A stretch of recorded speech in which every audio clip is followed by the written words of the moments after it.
My name is Gavin Evans, and this is my review of It Lives Inside.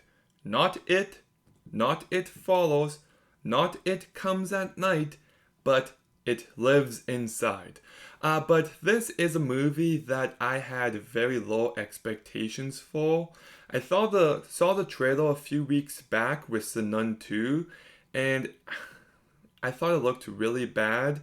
So I gave it a chance, and it's not terrible, but it's also rather forgettable. But let's begin talking about the cast, and I think the cast does a good job.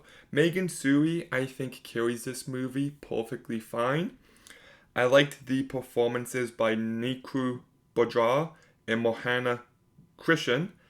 And you've also got Betty Gabriel in this movie, who played the maid in Get Out, a very underrated performance in that movie, and I thought she did a good job here. I'd like to see her in more movies. And I do think this movie has some cool visuals.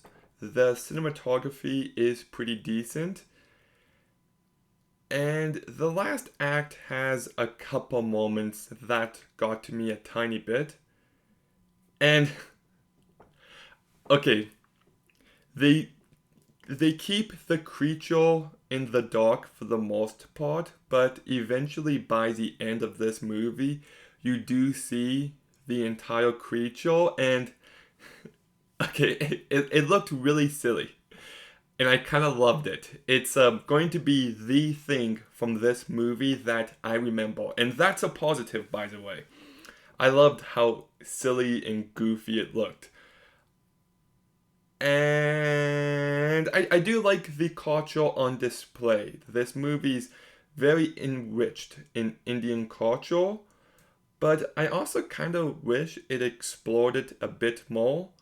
Like this specific creature slash demon feels like just any other demon in a movie, and I wish they would have fleshed it out a bit more. But the biggest problem I have with this movie is that it's boring.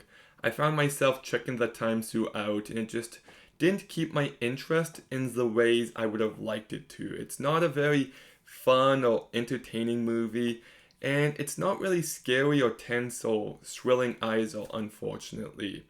There are a few scenes where, on paper, I should find them to be creepy. Like, there's one scene where the main character sees these eyes staring at her from the closet, and she shines her light on it, and it disappears, but then she turns off the light and the eyes are still there.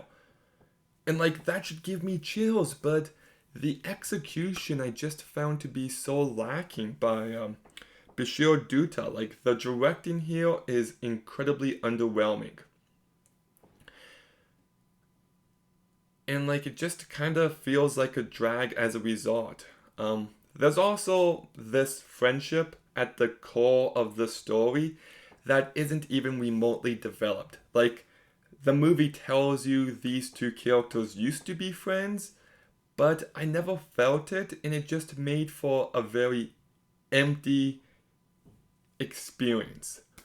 Um, yeah, there's not really much else to say about this movie. Like I said, it's not a fun haunted house movie. It's not scary. It's just pretty bland for the most part. It does have its moments here and there, especially with the creature design in the end, but I loved it.